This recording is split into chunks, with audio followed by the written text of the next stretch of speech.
শাখার এমপি পদপ্রার্থী জননেতা মাওলানা আশরাফ আলী সাহেব আজকে রংপুর 2 এবং সংসদীয় আসন 20-এর মনোনয়নপত্র ইতিমধ্যেই দাখিল করেছেন। আমরা সকলে বলি আলহামদুলিল্লাহ।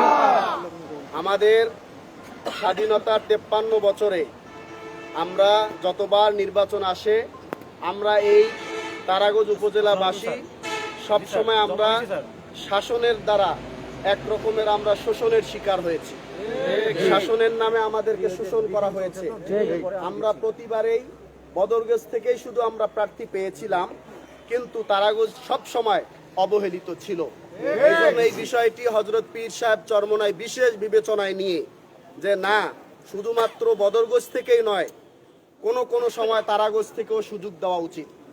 তা না হলে বৈষম্যের বিরুদ্ধে যে আন্দোলনের মাধ্যমে 5ই আগস্ট সংগঠিত হয়েছে, 5ই আগস্টের মাধ্যমে দেশের মানুষ 16-17 বছরের স্বৈরা শাসকের এই দুঃশাসন থেকে মুক্তি লাভ করেছে।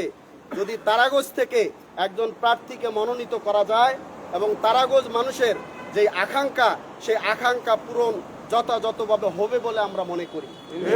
শুধু তাই নয়, আমরা যেহেতু ন্যায় ইনসাফের শাসন প্রতিষ্ঠা করতে চাই, তারাগঞ্জ বদরগঞ্জে আমাদের উভয় থানায় পর্যাপ্ত পরিমাণে আমাদের সাংগঠনিক যোগ্য দায়িত্বশীল রয়েছেন।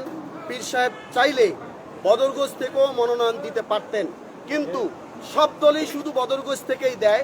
এবার আমরা চেয়েছি যে তারাগঞ্জ থেকে আমাদের মাটি ও মানুষের নেতা, এই পুরা তারাগঞ্জের যিনি ওলামায়ে কেরামের মুরব্বী, যিনি আমাদের পুরা তারাগঞ্জের সবচেয়ে বড় কেন্দ্রীয় মসজিদের যিনি খতিব, এই সম্মানিত ব্যক্তিকে মনোনয়ন দেওয়ার দ্বারা পীর সাহেব চরমনাই প্রমাণ করেছেন যে যোগ্য মানুষকে যদি আমরা নির্বাচিত করতে পারি তাহলে দেশের জনগণের ভাগ্যের পরিবর্তন হবে। সেই লক্ষ্যে পীর সাহেব চরমনাই মাওলানা আশরাফ আলী সাহেব উনি 18 সালেও নির্বাচন করেছেন আপনারা জানেন, এবং 24-এর নির্বাচন আমরা বয়কট করেছিলাম, 14 সালের নির্বাচন আমরা বয়কট করেছিলাম। এখন যেহেতু 5ই আগস্টের পরবর্তীতে দেশের মানুষ ইসলামকে, ইসলামী দলগুলোকে ক্ষমতার মসনদে দেখতে চায়, আমরা মনে করি আগামী নির্বাচনে এদেশের জনগণ ইসলামী দলের পক্ষে তাদের সমর্থন ব্যক্ত করে এদেশে ইসলামী হুকুমত প্রতিষ্ঠার প্রাথমিক একটি ধাপ উন্নীতকরণের লক্ষ্যে এদেশের জনগণ কাজ করবে বলে আমরা মনে করি। এখন আমাদের প্রার্থী জননেতা, আমাদের বদরগঞ্জ থানার সম্মানিত সভাপতি, ওনারা এখানে উপস্থিত হয়েছেন। আমরা তারাগঞ্জবাসী, বদরগঞ্জবাসী যেহেতু আমাদের সাথে স্বতঃস্ফূর্তভাবে অংশগ্রহণ করেছে এবং আমাদের দলে কোনো রকমের যেহেতু গ্রুপিং নেই, ওনারা স্বতঃস্ফূর্তভাবে এসেছেন, পূর্ণ সমর্থন আমাদের প্রার্থীকে ব্যক্ত করেছেন, তাই আমরা ওনাদেরকে মোবারকবাদ জ্ঞাপন করি।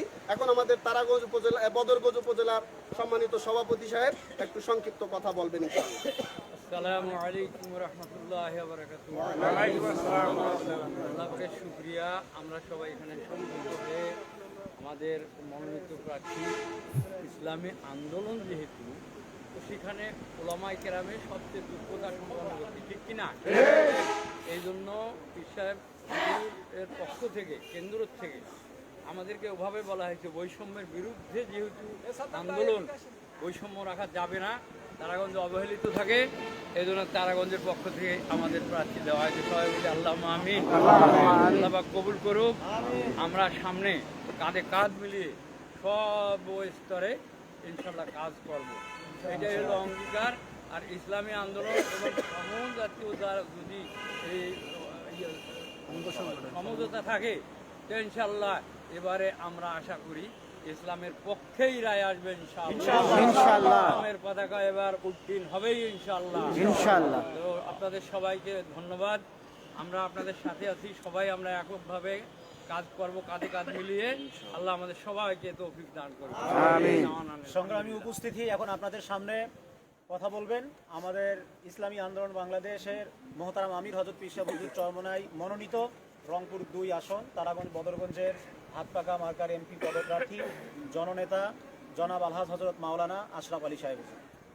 আসসালামু আলাইকুম ওয়া রাহমাতুল্লাহি ওয়া বারাকাতুহু। ওয়া আলাইকুম আসসালাম ওয়া রাহমাতুল্লাহি ওয়া বারাকাতুহু। আপনারা সকলেই অবগত আছেন, আমাদের সম্মানিত উপদেষ্টার কথাগুলি বলে ফেলছেন। ইসলামী আন্দোলন বাংলাদেশ পীর সাহেব চরমনাই মনোনীত হাতপাকা প্রার্থী বদরগঞ্জে না দিয়ে তারাগঞ্জে দিচ্ছে, এই জন্য আমরা শুকরিয়া আদায় করি আলহামদুলিল্লাহ।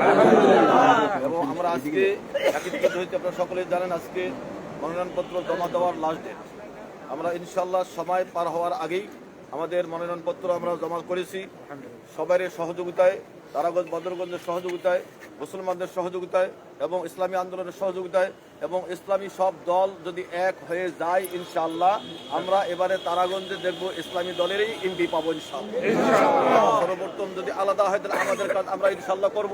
আমাদের জোর দিয়া তারাগঞ্জ বদরগঞ্জ সকলেই মিলে আমরা কাঁধে কাঁধ মিলিয়ে ইসলামের জন্য আমরা কোনো নিজেদের কাজ করি না, আল্লাহকে খুশি করার জন্য কাজ করি, আল্লাহর রেজামন্দের জন্য কাজ করি। এই জন্য আমাদের কাজে আমাদের দলে কোনো দ্বিমত নাই। আমরা সকলেই মিলে আমাদের তারাগঞ্জের কাজ, বদরগঞ্জের কাজ, ইউনিয়নের কাজ, উপজেলার কাজ, ওয়ার্ডের কাজ, সব কাজগুলি আমরা একত্রিতভাবে কাজ করার চেষ্টা করবো ইনশাআল্লাহ। আর কথা লম্বা না করি, আমরা সকলেই সচেতন থাকবো যে আমাদের কাজগুলি আমরা কাগজ নির্মূলভাবে ইনশাআল্লাহ যাচাই বাছাই করে আমাদের কাগজগুলি আমরা জমা দিয়েছি, কোনো কাগজ আমাদের শর্ট নাই ইনশাআল্লাহ, সব কিছু দেওয়া হয়েছে। আমরা আশা করবো যে আমাদের যে কাগজ সুন্দরভাবে জমা হয়েছে আমরা সুন্দরভাবে প্রার্থী হিসাবে আমরা জায়গাতে আসতে পারবো ইনশাআল্লাহ। এবং কাজ করি আচরণবিধি আমরা ওইভাবে কাজ করা যাবে না। আমরা ইসলাম যখন মানি আমাদের কাজগুলি সরকারি যে আইন দেবে, যেরকম এই নির্বাচনের ব্যাপারে কি আছে আচরণবিধি আছে, এগুলো অবশ্যই আপনারা যারা জানেন তারা আলহামদুলিল্লাহ, না জানলে আচরণবিধি দেওয়া আছে, আমাদের কাছ থেকে কপি নেবেন, কপি নিয়ে পড়বেন। আচরণবিধি ছাড়া একটি কাজও আমরা বাইরে যাবো না, করবো না। আর যদি কোনো এরকম চলে আসে তাহলে তার জন্য কি আমরা হয়তো একজনের জন্য সকলে কি হব, লজ্জিত হব। এই জন্য এরকম কাজ আমরা ইনশাল্লাহ করবো না। আর বাকি সকলেই আজ এখন থেকে আমরা প্রতিজ্ঞা করবো যতক্ষণ পর্যন্ত আমাদের কার্যক্রম শেষ হয় নাই নির্বাচনে, ততক্ষণ পর্যন্ত সকলে একমতে একভাবে ইসলাম এই দেশে কায়েম হোক, আল্লাহর জমিনে আল্লাহর হুকুমত কায়েম হোক, এই প্রচেষ্টা আমরা চলাইতে থাকবো ইনশাআল্লাহ। আল্লাহ রাব্বুল আলামিন আমাদের সকলকে দুই থানারে সকলকে মিলেমিশে কাজ করার তৌফিক দান করুন। আজকে খাস করে বদরগঞ্জবাসী কষ্ট করি আমাদের সঙ্গে চলে আসছে, তারা এটাই বুঝাইছে যে আমরা আপনাদের সাথেই আছি, আর আমরাও ইনশাআল্লাহ বদরগঞ্জের সাথেই আছি। ইনশাআল্লাহ আমাদের কাজে কোনো ত্রুটি ইনশাআল্লাহ হবে না। এই বলে আমার বক্তব্য এখানে আমি শেষ করলাম। আমাদের সম্মানিত উপদেষ্টা একটি কথা বলবেন, কথাটি হলো, দেখেন আমরা কেউ হতাশ হব না। আমাদের ইসলামী এবং দেশপ্রেমিক কিছু দল সমঝোতা করার ব্যাপারে কর্মতৎপরতা অব্যাহত রেখেছেন, এটা আমরা জানি। অদ্যাবধি পর্যন্ত আমরা জেনেছি চূড়ান্ত সিদ্ধান্ত আসে নাই। চূড়ান্ত সিদ্ধান্ত আসার পূর্ব মুহূর্ত পর্যন্ত আমরা কোনো ক্রমেই বসেও থাকতে পারি না। আর আমাদের মধ্যে কোনো রকমের বিভেদ সৃষ্টি কেউ করুক সেটাও আমরা চাই না।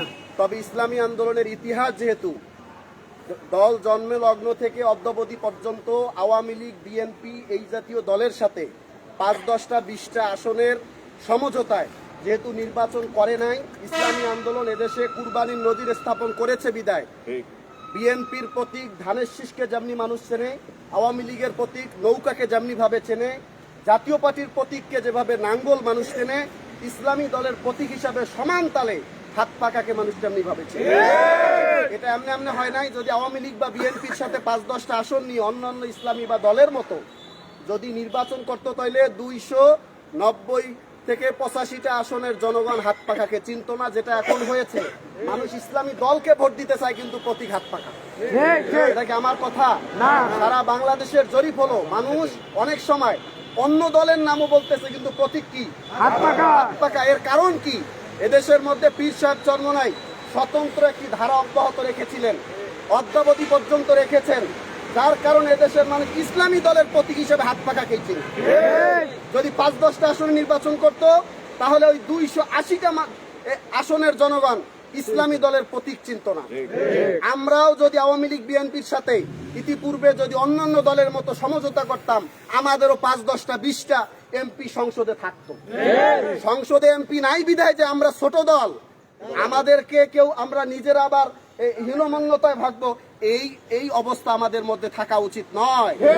কারণ আমরা সব সময় চেয়েছি ইসলাম স্বতন্ত্র ধারায় দেশে প্রতিষ্ঠা হোক, যার কারণে ৫ই আগস্টের পরে অন্যান্য দল সহ দেশপ্রেমিক দলগুলো যখন এটি উপলব্ধি করতে পেরেছে যে আসলে পীর সাহেব চরমোনাই যে স্বতন্ত্র ধারা অব্যাহত রেখেছেন, কোনো জোটের সাথে যান নাই, কোনো দলের সাথে যান নাই, গেলে তারা এমপি হতেন। ২৪ সালে আমরা প্রধান বিরোধী দল হতে পারতাম, আমরা ১৪ সালে বিরোধী দল হতে পারতাম, আমরা বিভিন্ন নির্বাচনে আমরা অনেক এমপি সংসদে পাঠাতে পারতাম, কিন্তু আমরা সেই সংসদে এমপি না পাঠিয়ে প্রত্যেকটি আসনে আমরা নির্বাচন করেছি, আমরা ভোট পেয়েছি, জনগণকে ইসলামের পক্ষে দাওয়াত দিয়েছি।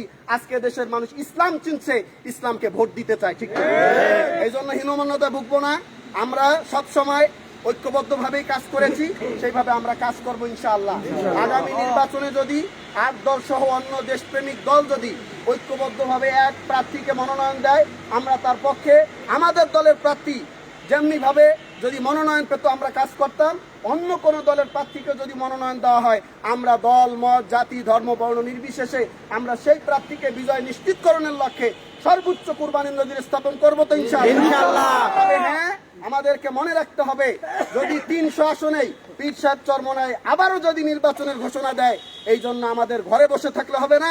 এখন থেকে নিয়ে আমাদের একক নির্বাচন করব, সেই মানসিকতা নিয়ে আমাদের মাঠে ময়দানে কাজ করতে হবে ইনশাআল্লাহ। সমঝোতার আসনে চূড়ান্তভাবে সিদ্ধান্ত হয়, তখন আমরা তার পক্ষে করব, না হওয়া পর্যন্ত ধারণ করব। আমরা সব সময় বাতিলের বিরুদ্ধে ছিলাম, মুনাফেকের বিরুদ্ধে ছিলাম, আমরা এক ছিলাম, ইসলামের স্বতন্ত্র ধারাকে অব্যাহত রেখেছি। সেই ধারাকে অব্যাহত রাখার লক্ষ্যে আগামীতেও যদি একই সিদ্ধান্ত আসে, আমরা কাজ করবো। এখন থেকে সেই কাজ অব্যাহত রাখবো। আল্লাহ তৌফিক দান করুন। আলহামদুলিল্লাহি রাব্বিল আলামিন ওয়া সাল্লাল্লাহু আলা মুহাম্মাদিন ওয়া আলিহি ওয়া আসহাবিহি আজমাইন। রব্বানা যালামনা আনফুসানা ওয়া ইল্লাম তাগফির লানা ওয়া তারহামনা লানাকুনান্না মিনাল খাসিরিন। আল্লাহ আমরা সকলেই মিলে আল্লাহ আমাদের সাবকে কবুল করে নেন। আল্লাহ আজকের আশাকে কবুল করে নেন মাওলানা। আল্লাহ তোমার হুকুমত কায়েম হোক, সেই চেষ্টা চলতেছে মাওলানা। আমাদের সকলকে শেষ পর্যন্ত চেষ্টা করার, কাজ করার, মিলেমিশে কাজ করার তৌফিক দান করিয়েন। সাল্লাল্লাহু তাআলা আলা খায়রি খালকিহি মুহাম্মাদিন ওয়া আলা আলিহি ওয়া আসহাবিহি আজমাইন। আমিন বিরহমাতিকা ইয়া আরহামার রাহিমিন।